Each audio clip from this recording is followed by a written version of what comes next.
Akalar bilsanglar kommentariya yozib yuboringlar, uyni devorini mana shunaqa sho'rlashini qanday yo'qotsa bo'ladi? Uksus qilish kerakmi yoki boshqa mahsulotdan qilish kerakmi? Menimcha buni bitta yo'li bor.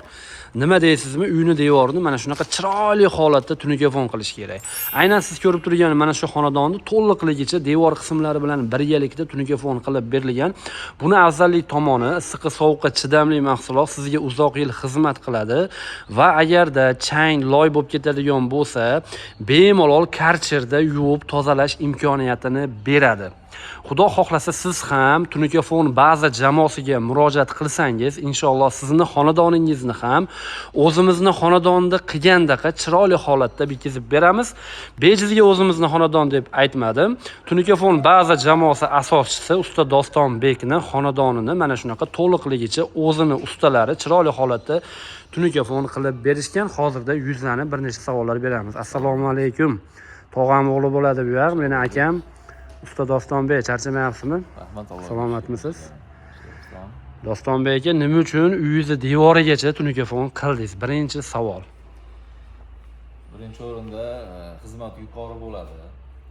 Chunki bir marta remont qilinadi bo'ldi. Agar chang bo'lsa, yuvib tozalasa yana yangilanib qolaveradi bu xohlasa. Meni tushunishim bo'yicha shkaturka qilib yurmaysiz. Bir marta remont qilinadi deganda oydinlik kirib ketaylikda obunachilarimizga. Uyingizni shuvoq qilib yurmaysiz. Shuvoqni ustidan yana qanaqadir travertin qilmaysizda, birdaniga bitta tunikafon qilib qo'yadi, bo'ldi, shu bilan bitadi. Albatta shunaqa. Xo'p, pichoqni oldin o'zing yur degan, qadrdonlar, og'rimasa o'ziga yur degan. Mana ko'rib turganingizdek, agarda bu tunikafon mahsuloti devor qismiga bo'lmaganda, aynan tunikafon baza jamoasini asoschisi usta Dostonbek ham xonadonini tunikafondan qilmagan bo'lar edi. Fikrimga qo'shiladigan yo'llar bo'lsa, kommentga o'zingizlar fikringizni yozib boringlar. Bu uyni devoriga tunikafon hozirda kirib kelmagan, bu chet davlatlarda, ayniqsa Rossiya davlatida juda ham ommalashgan.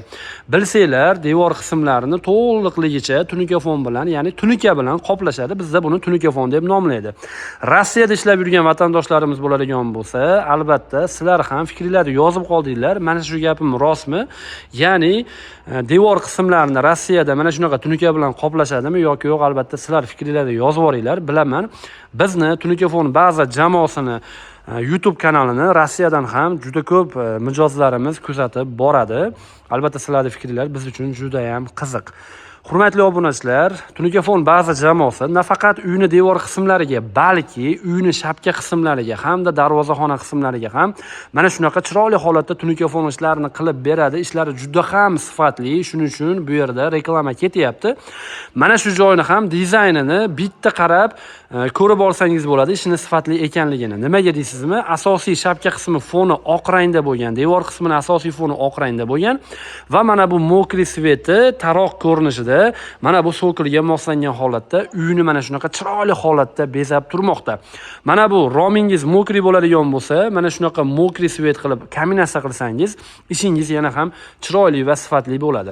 Mana bu yerda ulab ketilgan joyiga ham bitta e'tibor berib qo'yinglar. Mana bu shapkaga, mana bu tomonni chiroyli holatda ulab ketgan tunikafon baza jamoasining mohir ustalari. Bu yerda do'stlar ichki qismiga nerjaveykadan foydalangan holatda qilib bitkazib berilgan. Asosan uyingiz sho'rlab ketsa devori yoki bo'lmasam uyingiz qing'ir-qishsa bo'ladigan bo'lsa, devor qismini mana shunaqa tunikafon mahsulotidan tunikafon baza jamoasi borib chiroyli qilib tunikafon qilib beradi. Agar devoringizni shkaturka qilib qo'ygan bo'lsangiz, bo'lmasam shapka qismlaringizni chiroyli holatda tunikafon qilib beriladi. Shapkadan tashqari darvozaxonalarda ham bizda juda ham zo'r variantlari bor. Telegram bor mana shu raqamda. Telegramdan bog'laning yoki bo'lmasam Max degani chiqibdi hozir. Rossiyadagi obunachilar uchun qulay bo'ladi. Mana shu ekrandagi telefon raqamlarida Max ham mavjud. Ana o'sha Maxdan ham telefon qilib bog'lansangiz, buyurtma bersangiz bo'ladi. Xizmat butun vodiy bo'ylab amal qiladi. Hozirda 1 kvadrat metr tunikafonni barcha xarajati ichida 125 ming so'mdan boshlab 140 ming so'mgacha fasoniga qarab, tunikafondagi qalin yupqaligiga qarab qilib berilmoqda. Hurmatli obunachilar, video roligimiz haqida albatta fikringizni yozib qoldiringlar. Qanchalik sizlarga videomiz foydali va manfaatli bo'ldi? Albatta sizlarning fikringiz biz uchun, ya'ni Tunuka.phone ba'zi jamoasi uchun juda ham qiziq. Bizda hozirda 7 ta gruppamiz bor, ya'ni 7 ta xonadonda birdaniga ish ketadi. Siz bizga buyurtma qilsangiz, sizni 1 oy, 2 oy kuttirmagan holda ishingizni Xudo xohlasa 3-4 kun yoki bo'lmasam 1 haftagacha bo'lgan masofada, ya'ni mobilida qilib bitkazib beramiz. Buyurtma qiling, telefon qiling, Xudo xohlasa ishingizni zo'r qilib bitkazib beramiz. Sog' bo'ling, salomat bo'ling.